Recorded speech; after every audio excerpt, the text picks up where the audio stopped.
Атажүр жана Мекеним Кыргызстан партиялары шайлоого чогуу барышат. Бул багытта тандем түзүлдү. Лукашенкону шайлоодогу жеңиши менен куттуктаган президент Сооронбай Жээнбековго экс-президент Роза Отунбаеванын көңүлүн неге ренжиди. Өзгөчө макамга ээ болгон айымдын билдирүүсү коомчулуктун сынына кабылды. Эл кечээки абалды унуттубу? Вирустун басаңдашы менен тойлор менен мааракелери жандана баштады. Өкмөт көзөмөл күчөйтүрганын билдирди. Жаңы окуу жылында 1-класстын окуучуларын кадимкидей күн сайын мектепте окутуу чечими кабыл алынды. Ош шаарынын тазалыгы жакшырат деп үмүт артылды. Мэрия жолдорду жууп тазалоочу атайын техника сатып алды.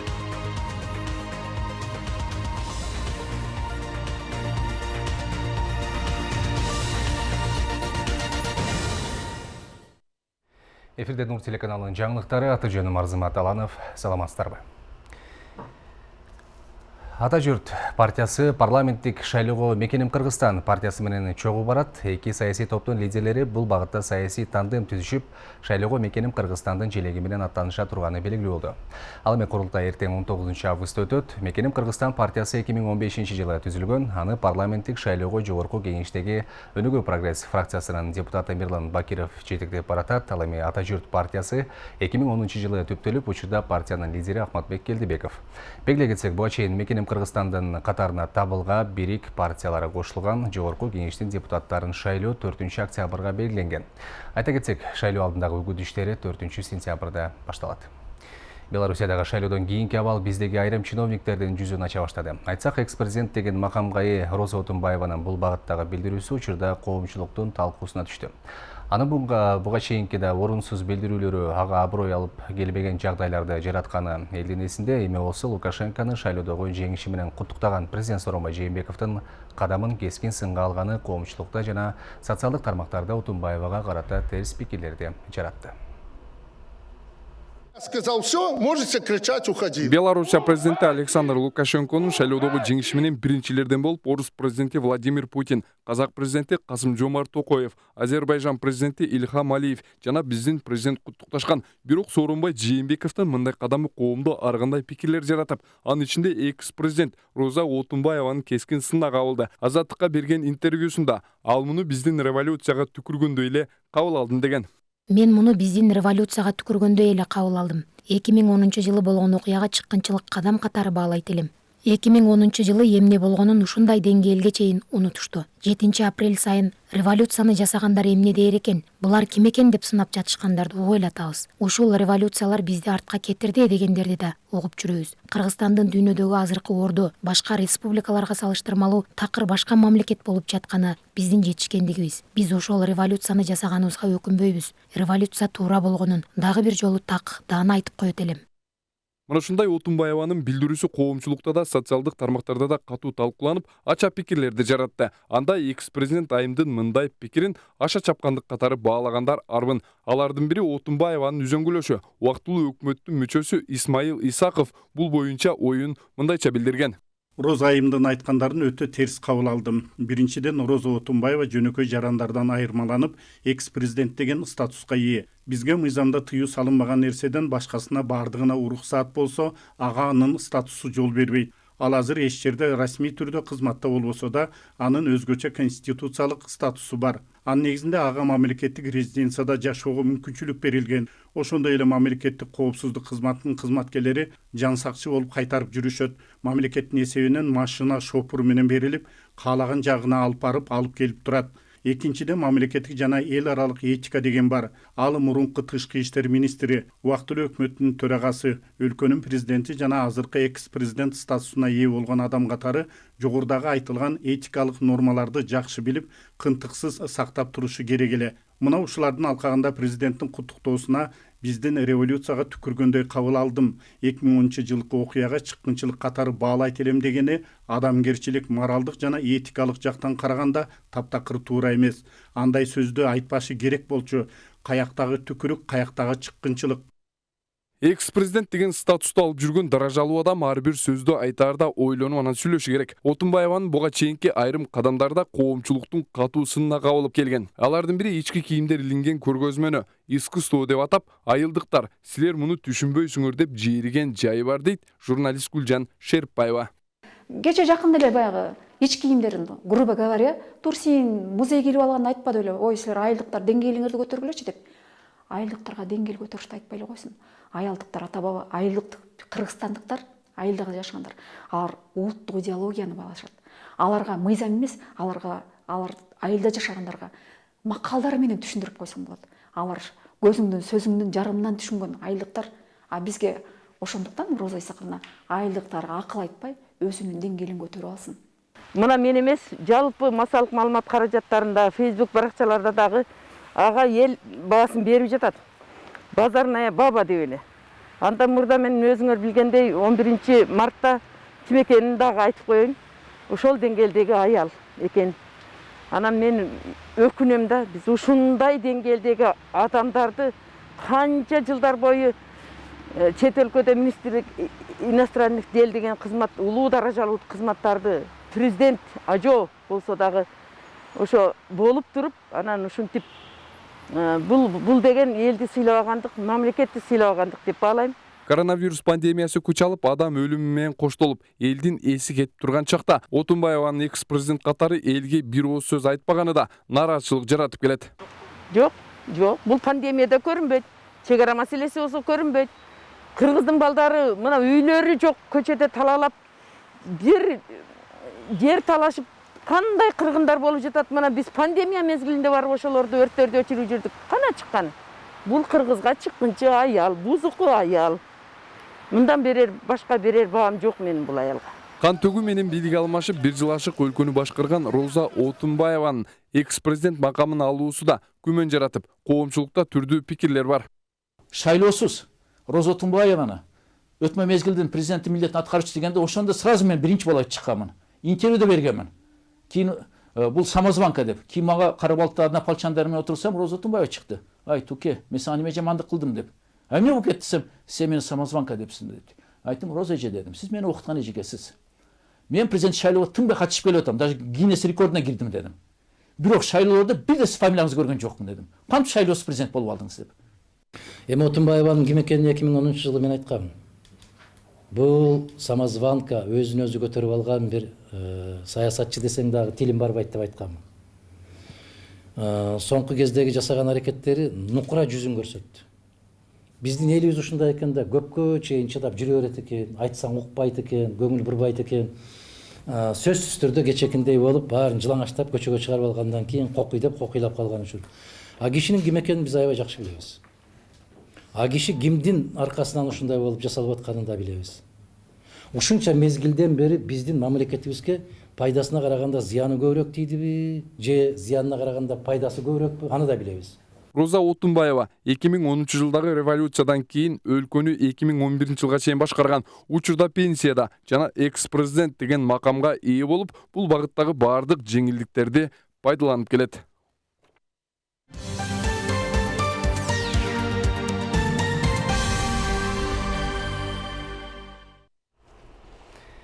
Коомдук саламаттык сактоо башкармалыгынын башчысы Айнура Ахматова бүгүн өлкө аймагында 155 кишиден коронавирус аныкталганын билдирди. Алардын 3-өсү медицина кызматкерлери болуп чыкты. Ошентип вирус жуктуруп алгандардын жалпы саны Кыргызстан боюнча 42146 кишиге жетти. Ошол эле учурда бүгүнкү күнгө карата 318 бейтап коронавирустан сакайып, ал эми 2 киши көз жумду. Алар Бишкек жана Баткен облустарындагы бейтаптар. Эске салсак, жалпысынан коронавирус инфекциясынан 1498 киши намыт болду. Бишкек шаарында дагы 4 стационар жабылат. Буга стационарга кайрылгандардын саны азайганы себеп болгон. Алар Жайыл Батыр көчөсүндөгү Газпром комплексиндеги күндүзгү стационар, Чыгыш 5 Кичи районундагы Ратбек Санатбаев атындагы Дене тарбия жана ден соолукту чыңдоо комплексиндеги стационар, номер 68 мектеп гимназиядагы стационар, номер 96 орто мектептеги стационар, ал эми Кожомкул атындагы спорт сарайындагы күндүзгү жана 12 Кичи районундагы Бишкек Навайкана муниципалдык мекемесиндеги күнү түнү иштеген стационарлар ишин улантат. Өлкөдө санитардык коопсуздук чаралардын аткарылышын көзөмөлгө алуу күчөтүлүп жатат. Көп адамдардын катышуусундагы салтанаттарды өткөрүүгө тыюу салынган, бирок бул талапты бузгандар да арбын болууда. Учурда тармактык кызматтар, кафе, ресторан жана башка эс алуучу жайлар боюнча рейдтерди өткөрүүдө. Өкмөт башы Кубатбек Боронов акыркы убактарда аркыл майрамдарды өткөрүү фактылары көбөйүп жаткандыгын белгилеп, бул багыттагы иштерди күчтөндүрүү тапшырмасын берди. Мен акыркы мезгилде карап турсам, региондордо бир топ мындай бошоңдотуп жибердиңер жумушту. Кайсы бир жерлерде ошондой бошоңдоп кеткен жумуш болсо колго алгылагын кайра. Бир жерде могул маселелер кайра күчөп, кайра чечилбей дагы маселе чыга турган болсо, анда чара колдономун айтып коет. Санитардык эпидемиологиялык нормаларды сактоо боюнча, особенно могул акыркы мезгилде пайда болуп аткан той аш өткөрүү маселелери боюнча дагы ишемби, жекшемби күндөрү шаарда, региондордо ошол маселелерди катуулап күчөтүп карагыла деп. Бүгүн Ош шаарына өзбек диаспорасы тарабынан тез жардам унасы жана дары-дармектер менен керектүү жабдыктар тапшырылды. Бүгүнкү кырдаалды эске алуу менен демилгелүү топ тез жардам унасын алып берүүгө бел байлашкан. Диаспоранын кол сунган жардамын шаар башчысы кабыл алып, ыраазычылыгын билдирди. Уюштуруучулардын айтымында бул иш-аракет мындан ары да улантылып, шаардык ооруканага керек болгон дары-дармектерди коңшу өлкөлөрдөн алып келүүнү максаттап жатышканын кабарлашты. Баста жарп ушул өзбек туугандарыбыздын атынан ушул калган ушул жердеги 80ден ашык кроваттар, 200гө жакын, 200дөн ашыгыраак сиз деп коет, коргоочу кийимдер, 10 000 дана ушул врачтар үчүн мындай респиратор маскаларды алып келиштир, дары-дармектерди алып келди. Мына көрүп атасыңар, бул жерде бир 5-6 машина ушул медицина кызматкерлерине болгон жардамдарды алып келип атышат. Программабызды чет элдик кабарлар менен улантабыз. Казакстандын саламаттык сактоо министрлигинин өкүлү Багдат Кожахметовдун маалыматына караганда, өкмөт элдин тобокел тобундагы 11,5% гана акысыз вакцина менен камсыз кылат. Алар жүрөк кан тамыр, кант диабети жана башка оорулар менен жабыркагандар, жашы 65тен улуулар, ал эми дени сак иштеп жаткан адамдар вакцинаны сатып алышат. Кожахметов казак өкмөтүнө вакцина сатып алууга 18 миллиард теңге же 43 миллион доллар керек болоорун билдирди. Ал эми вакцина жана иммунизация боюнча глобалдык альянстын маалыматына караганда, вакцинанын бир дозасы $10 $20 чейинки баада болот. Ал эми Россиянын Новосибирск шаарында коронавируска каршы дагы бир вакцинанын сыноосу экинчи баскычка өттү. Ал эми 9 күндөн бери Беларусияда өтүп жаткан нараазычылык акциясына иш таштаган бир топ кошулушту. Мына ушул жана башка эл аралык жаңылыктар менен алдыдагы мүнөттөрдө таанышабыздар. Новосибирскидеги вирусология жана биотехнология борбору вакцина сыноонун экинчи баскычына өткөнүн Роспотребнадзордун жетекчиси Анна Попова маалымдады.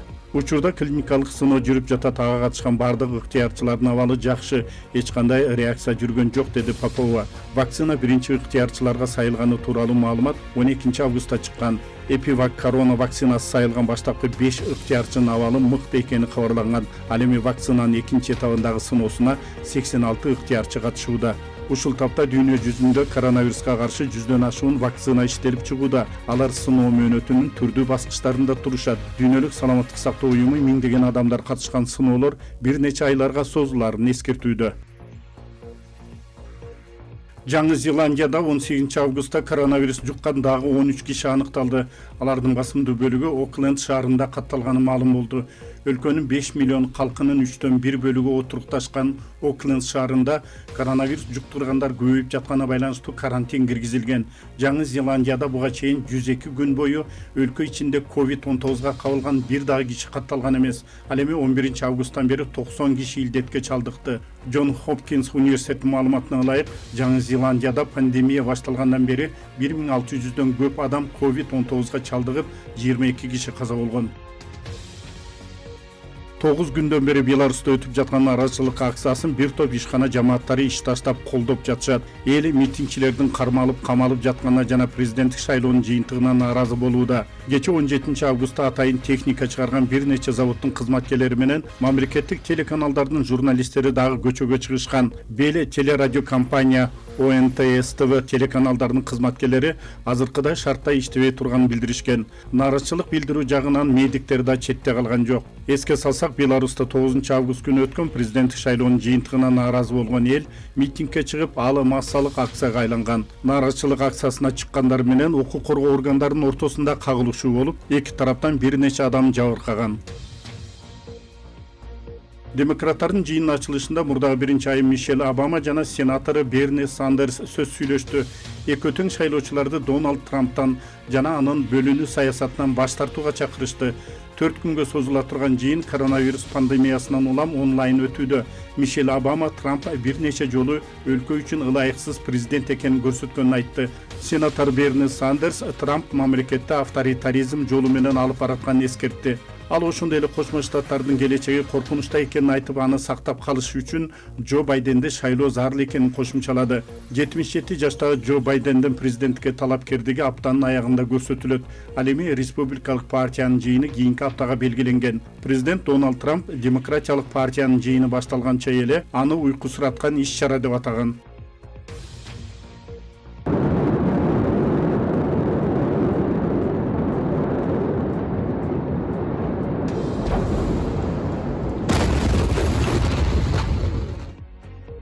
Ливан өлкөсүндө өзгөчө абалы режими дагы бир айга узартылды.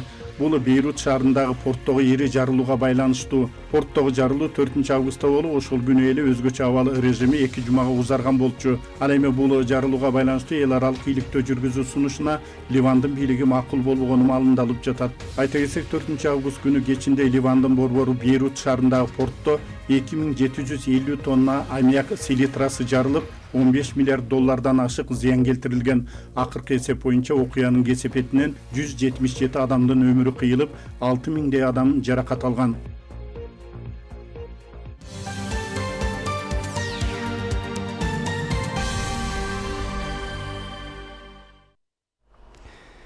Жаңы окуу жылында 1-класстын окуучуларын кадимкидей күн сайын мектепте окутуу чечими кабыл алынды. Бул тууралуу президент Сооронбай Жээнбеков менен премьер-министр Кубатбек Бороновдун өлкөдөгү социалдык экономикалык абалды талкуулап жаткан учурунда белгилүү болду. Буга чейин 1, 5, 9 жана 11 класстарды күн алыс мектепте окутуу сунушу каралып жаткан. Кыргызстандагы жогорку жана орто окуу жайларында быйылкы жаңы окуу жылы онлайн форматта башталат. Билим берүү жана илим министрлиги мындай чечим эпидемиологиялык кардалды эске алуу менен кабыл алынганын билдирди. Маалыматка караганда азыр жогорку окуу жайларды жана колледждердин окутуучулары үчүн методикалык жана техникалык колдоо иштери уюштурулду. Министрликтин алдында түзүлгөн консультативдик кеңеши онлайн форматтагы окуу жараянын баалоо боюнча сунуштама иштеп чыккан. Коронавирус пандемиясына байланыштуу Кыргызстанда март айынан тарта окуулар онлайн форматка өткөрүлүп аяктаган. Ош шаарынын мэриясы жолдорду жууп тазалоочу атайын техника сатып алды. Мындай 4 атайын техника жергиликтүү бюджеттин эсебинен алынган. Аларды тапшыруу аземине шаар башчысы Талабек Сарбашев, тиешелүү ишканалардын жетекчилери жана Ош тазалык муниципалдык ишканасынын кызматкерлери катышты.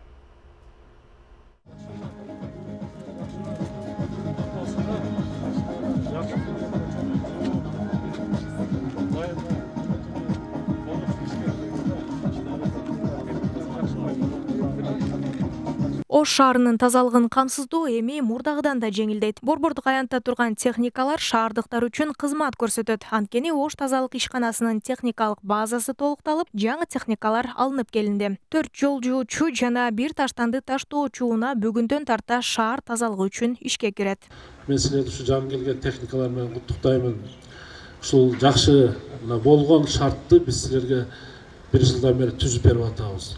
Эми силерден сураныч шаарда бир гана ушул тазалыкка жакшы көңүл буруп, түнүгүнү иштеп, шаарды бир мындай буга чейинки алып келе жаткан Ош шаары таза шаар деген наамды мындан ары да колдон чыгарбай, башка шаарларга үлгү болот деген ойдомун. Унаалар бир топ артыкчылыкка ээ экендиги менен айырмаланат. Жол жууп тазалоо функциясын гана аткарбастан, айрыкча кыш мезгилинде кар, муз жыйноого да ыңгайлуу. Буга чейин тазалоо иштерин жумушчулар аткарып келген болсо, эми алардын жумушу бир кыйла жеңилдейт. Жол жуучу техниканын саны 3-төн 7-ге жетти. Аябай кыйынчылыктар көп болчу. Анан өзүңүздөр билесиздер да, транспорттар негизинен күйүүчү майлар менен, майлоочу майлар менен жүрөт да. Биздин ошол ишканабыздын экономикасына эң негизинен ошо эски транспорттар, техникалар көбүрөөк май жегендиктен биз кичине кыйналып келгенбиз. Эми мына жаңы техникалар келип калып, Кудай кааласа эми май жебей калдык эми. Бир жакшына кайгылуу, эми кичине экономикасы көтөрүлүп, анан бул жаңы машиналарды өз убагында тоо берейин, техник обслуживание деп коет да, техникалык кароо. Тоо экилерин өз убагында жүргүзүп азыр иштеп атабыз. Тазалык ишканасы техникалык базасын кеңейтүү менен бирге таштанды уруналарын да жаңылады. 1000ден ашуун контейнерлер алынып келинип, учурда анын 300дөн ашууну шаар көчөлөрүнө орнотулду. Андан сырткары дагы мына Ош мэриясына Европейский банк развитиядан дагы ушул күнгө контейнерлер да келип отурат. Өзүңүздөр көрдүңүздөр 1136 контейнер бөлүнгөн, анын 360-ы Ош шаарында мына азыркы жарда коюлуп атат шаарлардын ар бир бурчтарында. Шаар тазалыгын камсыздоо аракетинде жалпы жонунан жергиликтүү бюджеттен 16 миллион сом акча каражаты жумшалган. Жыл башында демилгеленген бул аракет өлкөдөгү кырдаалга байланыштуу убактылуу токтоп калган. Эми калган иш аракеттер жыл соңуна чейин улантылып, кошумча дагы бир катар техникалык каражаттар алынып келери пландалууда. Президент Сооронбай Жээнбеков автотранспорт каражаттарынын ээлеринин жарандык укуктук жоопкерчилигин милдеттүү камсыздандыруу жөнүндө мыйзамына өзгөртүү киргизүү тууралуу мыйзамына кол койду. Ага ылайык автоунаалардын айрым категориялары жана алардын ээлери үчүн милдеттүү камсыздандыруу боюнча белгиленген жоопкерчиликтин мөөнөтү өзгөртүлөт. Бул өлкөдөгү коронавирус инфекциясынын негативдүү экономикалык кесепеттерин жоюу максатында жасалууда. Мурдагы мыйзам боюнча автоунаа ээси болгон чет элдик жарандар, юридикалык тараптар, анын ичинен мамлекеттик жана муниципалдык уюмдар, жүк көтөрүмдүүлүгү 12 тоннадан ашкан автоунаалардын кожоюндары 2020 жылдын апрель айынан тарта камсыздандырууга милдеттүү болгон. Жаңы мыйзам менен анын мөөнөтү 2021 жылдын 1 январына чейин жылдырылды. Аталган документ Жогорку кеңеш тарабынан 25 июнда кабыл алынган. 1 сентябрдан тарта Борбор каладагы унаа токтотуу жайлар дем алыш күндөрү акысыз боло баштайт. Бул тууралуу Спутник агенттигине Бишкек автоунаа токтотуучу жайлары муниципалдык ишканасынын маалымат катчысы Карина Сагенова билдирди. Анын айтымында муниципалдык унаа токтотуу жайларында мурдагыдай эле 15 мүнөткө жетпеген убакыт үчүн акы алынбайт, бирок 1 сентябрдан тарта дем алыш күндөрү айдоочулар мэрияга тиешелүү жайларга акысыз токтой алышат. Нур телеканалынын эфирден кеткен бардык жаңылыктар интернеттеги социалдык тармактарда жайгаштырылууда. Экранда көрүп жаткан даректерге катталыңыздар жана ыкчам маалыматтардан артта калбаңыздар. Мен боско сиздер менен коштошом. Эфир аркылуу көрүшкөнчө саламатта туруңуздар.